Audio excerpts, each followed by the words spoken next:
Hello friends, welcome to my channel SV movie explainer. आज हम explain करने वाले हैं टॉम राइडर।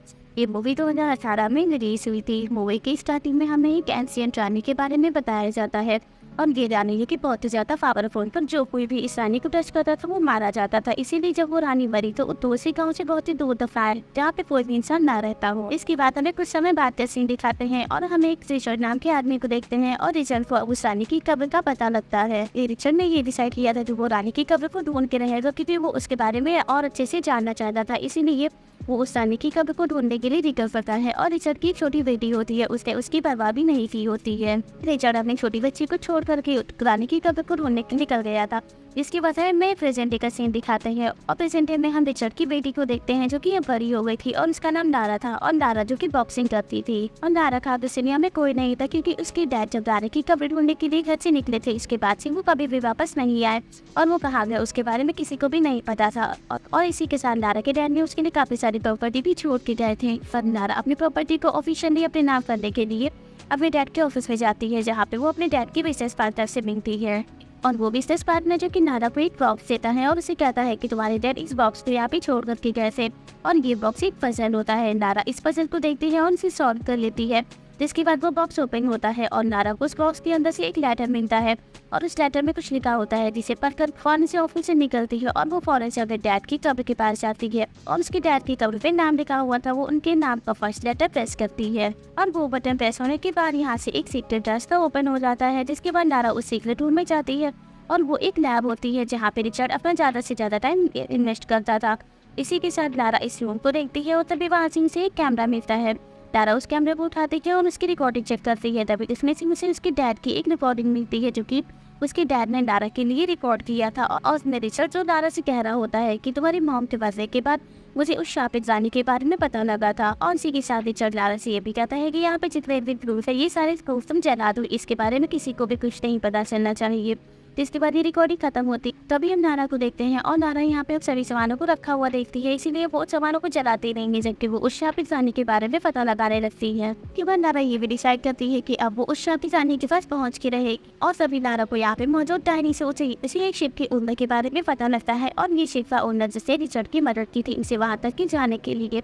इसीलिए फौरन से नारा उस शिप के ओनर के बारे में इन्फॉर्मेशन लेती है और फौरन से वो हाउस पहुंच जाती है उसके ओनर के पास। तभी उसे वहाँ पे एक शिप मिलता है और ये वही शिप होता है जिस शिप का ओनर ने रिजर्व ही रख की थी। इसी बार नारा उस शिप के अंदर जाती है और वहाँ पे उसे एक आदमी मिलता है। नारा उस आदमी से बात करती है और बात करने के दौरान नारा को पता लगता है कि उस आदमी का फादर और उसके फादर दोनों साथ में उस आदमी की कब्र की तलाश में निकले हुए थे और आज तक के इन दोनों के फादर वापस नहीं आए हैं। इसीलिए नारा उस लड़के से कहती है कि तुम्हें मेरे साथ आइलैंड चलना होगा और वहाँ जाकर के पता लगाएंगे कि आखिर हम लोग के डैड के साथ क्या हुआ था। और वो लड़का भी नारा की बात करके उसके लिए आइलैंड में जाने के लिए रेडी हो जाता है, जिसके बाद नारा और वो लड़का दोनों आइलैंड के लिए निकल जाते हैं। इसके बाद नारा अब अपने डैड के लिए अपने नोट्स को दोबारा से पढ़ती है। वो नोट्स पढ़ने के बाद नारा को एक और बात पता चलती है और उसमें लिखा होता है कि शापित रानी की कब्र के पीछे कुछ बुरे लोग भी दफन है और इसके आगे की इन्फॉर्मेशन नारा कलेक्ट कर ही रही होती है। उसी समय नारा की शिप को देखते हैं और समुद्र में काफी भयंकर तूफान आने की वजह से इनकी शिप इसी समुद्र में फंस जाती है और तूफान काफी ज्यादा भयंकर होता है। इसी वजह से इनकी शिप ऑफ कंट्रोल होने लगती है। ये दोनों मिलकर के शिप को कंट्रोल करने की कोशिश करते हैं लेकिन इनकी शिप कंट्रोल नहीं होती है। इसी वजह से इन लोगों को शिप से बाहर कूदना पड़ता है और शिप से बाहर कूदने के बाद ये लोग तैरते हुए अब आइलैंड के किनारे तक पहुंच जाते हैं। लेकिन आइलैंड के किनारे पहुंचते ही ये दोनों लोग बेहोश हो जाते हैं और फिर थोड़ी देर बाद नारा को जब होश आता है तब वो अपने आप को बंधा हुआ पाती है और उसके आसपास काफी सारे बुरे लोग होते हैं जो कि जाने की कब्र के पीछे दफन थे और उनमें से कुछ लोग अभी जिंदा थे। उन लोगों ने नारा और उस लड़की को पकड़ करके उन्हें बंदी बना लिया था, जिसके बाद ये लोग नारा को यहाँ पे मजदूरी कराने लगते हैं। तभी हम यहाँ पे उस लड़की को देखते हैं जो कि अब नारा का फ्रेंड बन गया था और वो यहाँ से नारा को भागने के लिए कह रहा होता है। साथ ही नारा का फ्रेंड उसकी मदद भी करता है यहाँ से भागने में और नारा यहाँ से भाग भी जाती है, लेकिन वो पूरे लोग नारा के पीछे पड़ जाते हैं, जिसके बाद नारा सामने एक नदी बह रही होती है वो उसमें कूद जाती है और पानी का बहाव काफी तेज होने की वजह से नारा उसमें धीरे बहती ही जाती है। इसलिए वो अपनी जान बचाने के लिए पास में बने हुए एक झरने में जाती है और वो नीचे की तरफ जा रही होती है और झरने में ही उसे साइड पे एक ट्रेन दिखता है, उसे पकड़ करके अपनी जान बचाती है।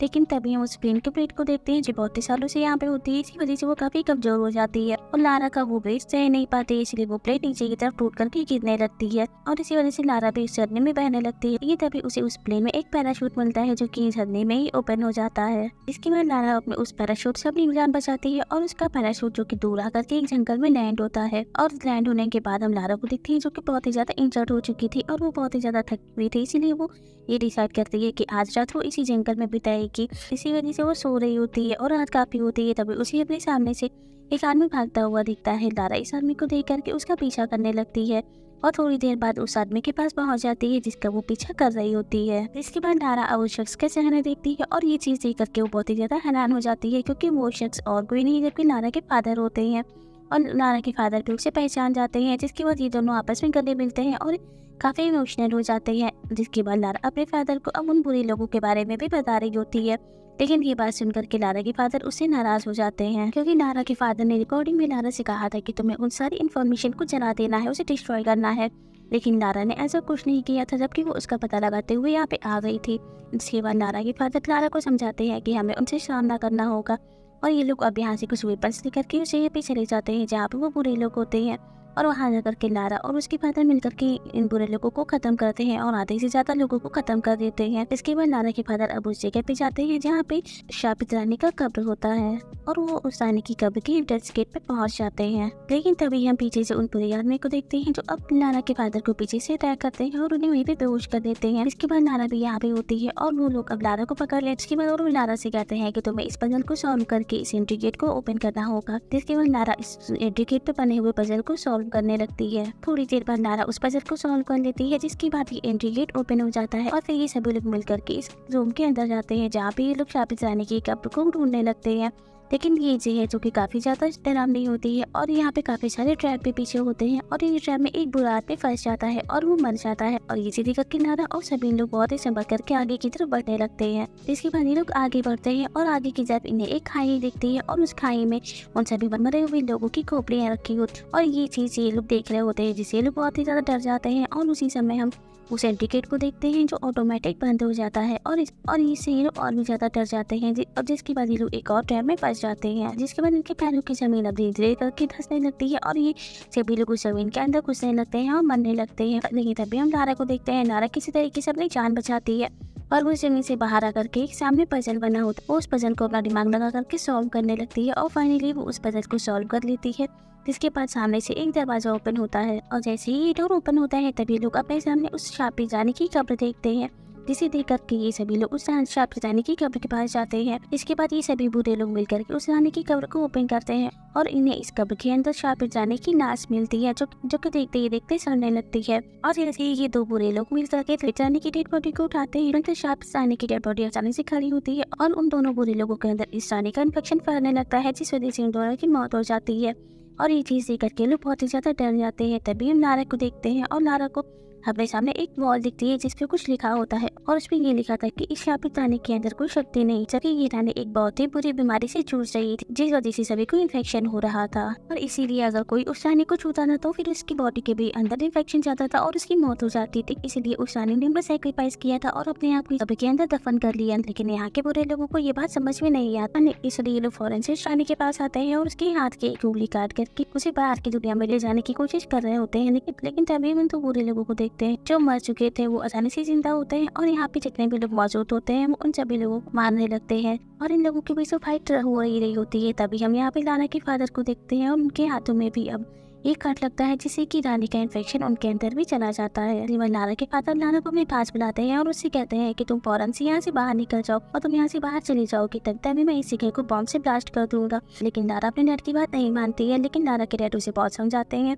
और फिर लारा अपने डैड को फाइनली गुड बाय करके जगह से बाहर जाने लगती है और वो फौरन से बाहर दौड़ करके उस लीडर को पकड़ने जा रही होती है जिसने उस रानी की उंगली काट करके बाहर की दुनिया में लेकर के जा रहा था। इसी दिन लारा अब उस लीडर के पास पहुंचती है और उसे पकड़ करके इस रूम के अंदर ला रही होती है, लेकिन वो लीडर इस रूम के अंदर नहीं आ रहा होता है, जिस वजह से लारा और उस लीडर में बहुत भयंकर लड़ाई होती है। तभी लारा रानी की उंगली को लेकर के उस लीडर के मुंह में डाल देती है और उसे खाने की तरफ ढकेल देती है, जैसे कि उस लीडर की मौत हो जाती है। और उसी समय हम लारा के फादर को देखते हैं जो इस जगह को बॉम्ब से ब्लास्ट कर देते हैं। बॉम्ब ब्लास्ट होने के बाद भी लारा एग्जिट पॉइंट पे नहीं पहुंच पाती है और वो वहीं फंस जाती है। और वो खाई में गिरने लगती है। लेकिन तभी हम यहाँ पे नारा के फ्रेंड को देखते हैं। वो आता है और वो नारा को इस खाई से बाहर निकालता है और उसकी जान बचाता है। उसके बाद ये लोग उस जगह से बाहर आते हैं और उसी आइलैंड पे एक हेलीकॉप्टर इनका इंतजार कर रहा होता है। ये लोग उस हेलीकॉप्टर में बैठ करके दोबारा से अपने शहर में वापस आ जाते हैं और नारा अब अपने फादर की प्रॉपर्टी को ऑफिशियली एक्सेप्ट कर लेती है। और इसी के साथ इस मूवी की एंडिंग हो जाती है। Thank you for watching.